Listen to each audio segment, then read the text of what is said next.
You ever wonder how people rack up millions of views on social media? What factors need to be in play for a good idea, trend, or product to become a social epidemic? Want to know what it takes to push almost any idea to its viral tipping point? Stay tuned. Short form logo.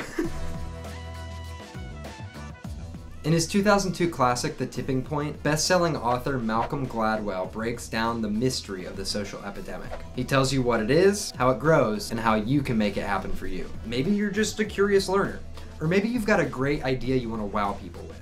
Whatever got you here, this video will teach you the 3 key factors that help influence viral growth.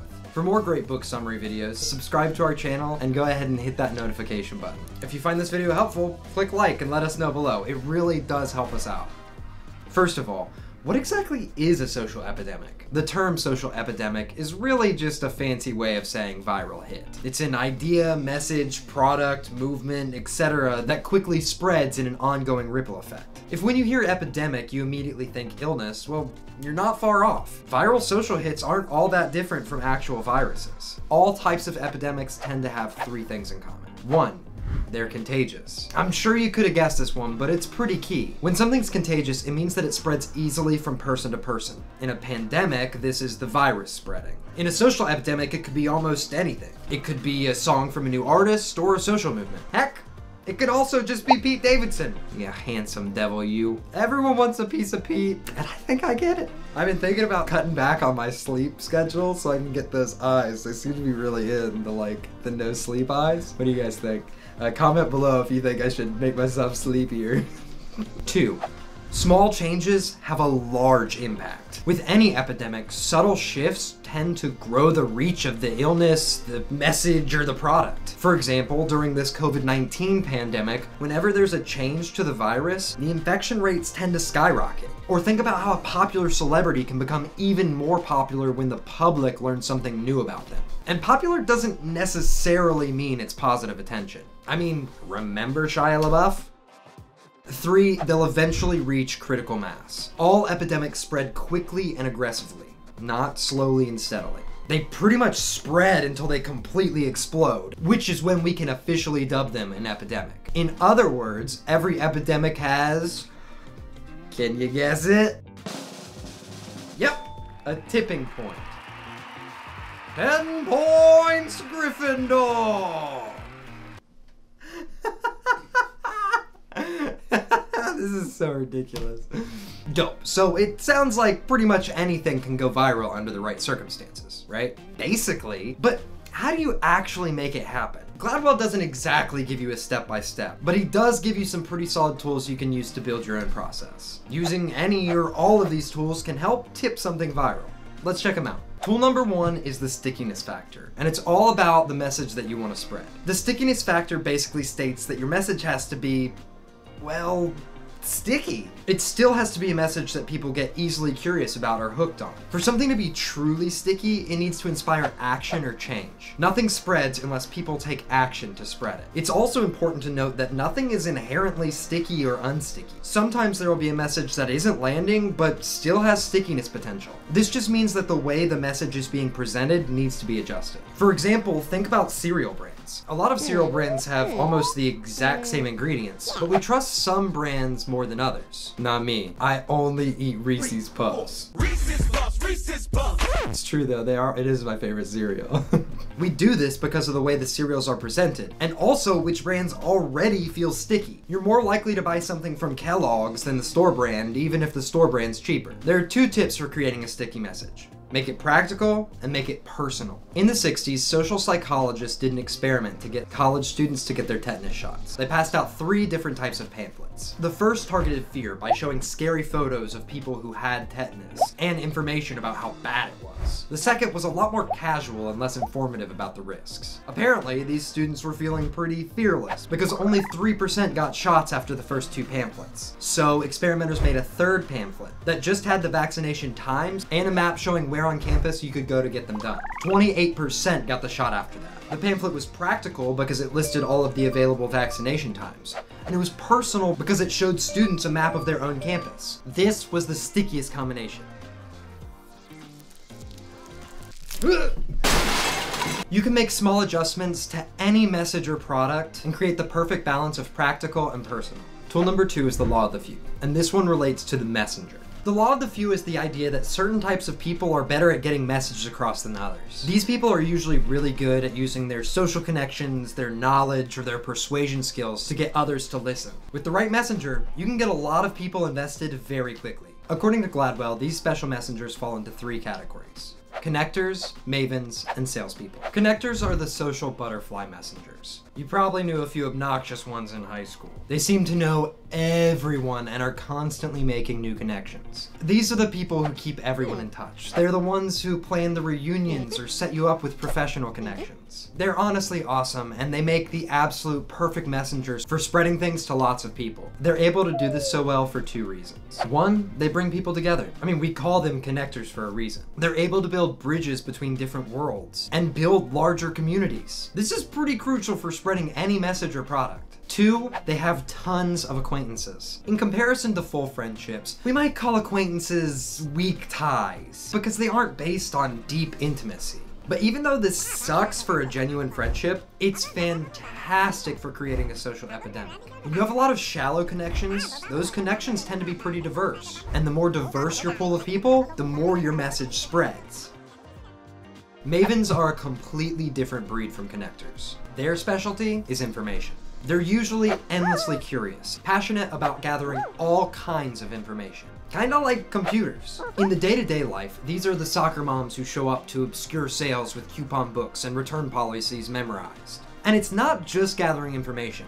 They also love to share it. Mavens really just want to be of service. And the way they do that is by learning or sharing valuable information with others. Can you already see how useful this is going to be if you want something to go viral? Mavens are well known and trusted for their knowledge. So if a maven recommends something, people tend to try it out. And last, but certainly not least, we have salespeople.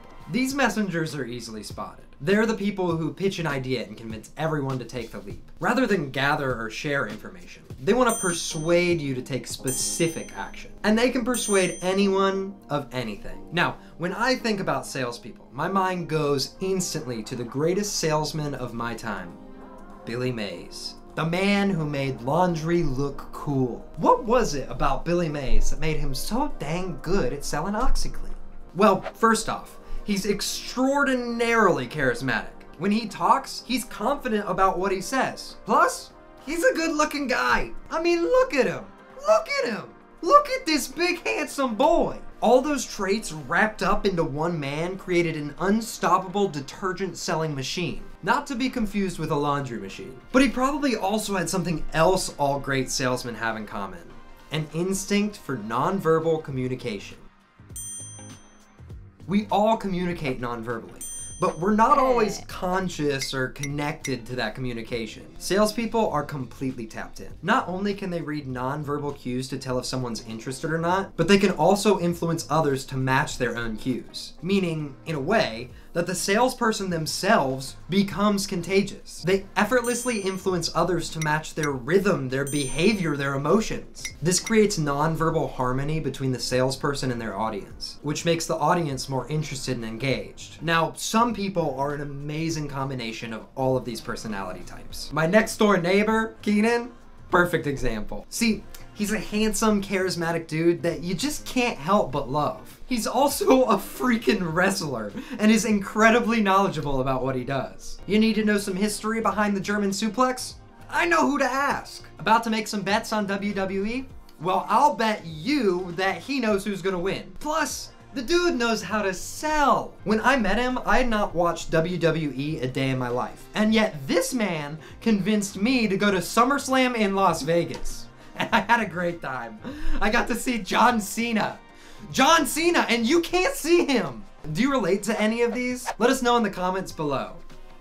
The final tool is the power of context. the context of your message. The power of context says that human behavior is super affected by the environment. This can be the physical or social environment. And you can adjust either of these things to help push an idea to a viral status. In terms of the physical environment, Gladwell states that what we see or feel has a huge impact on how we behave. A small example is if you walk into a bathroom and there's tissue paper all over the floor and no one's flushed the toilets, you might not feel any pressure to make it any cleaner. On the other hand, if it's spotless, you're almost for sure gonna feel the pressure to keep it that way. Let's use historical hero Paul Revere as another example. He made his famous ride in the middle of the night, so he was able to expand his reach because everybody was home. If he had done it during the day, everyone would have been more scattered. That would have made it harder for him to spread his warning message. Physical context, night versus day, was huge here. And we're just as influenced by social context, if not more so. Research shows that our character is not a fixed set of traits, it's malleable. It's just a collection of habits we've picked up from our environments. And this connection of habits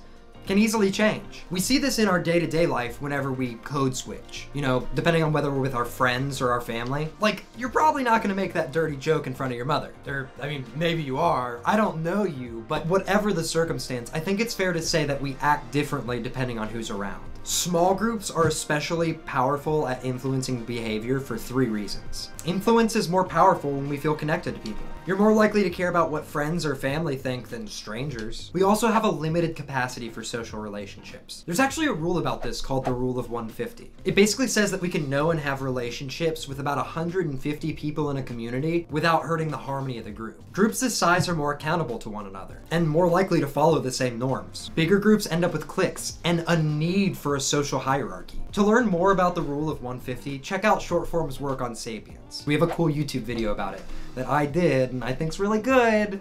You should check it out.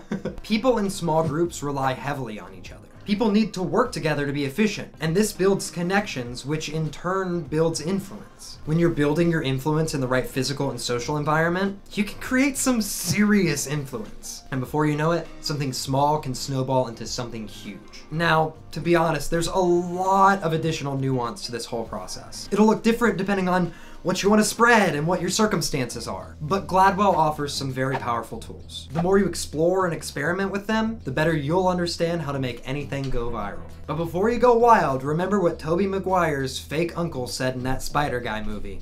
With great power comes great responsibility. And before you get all mad, I know who Spider-Man is, you nerds. Oh, boo you too. Go read a comic book. This book has lots of great insights that we didn't have time to cover today. If you're interested in learning more, check out Shortform's Guide to The Tipping Point. Shortform makes the world's best guides for nonfiction books, complete with well-crafted exercises to help you learn faster and remember more. You can get a 5-day free trial and a discounted annual subscription if you go to shortform.com/YouTube. Click the link in the description below. And support the author and publisher by buying The Tipping Point.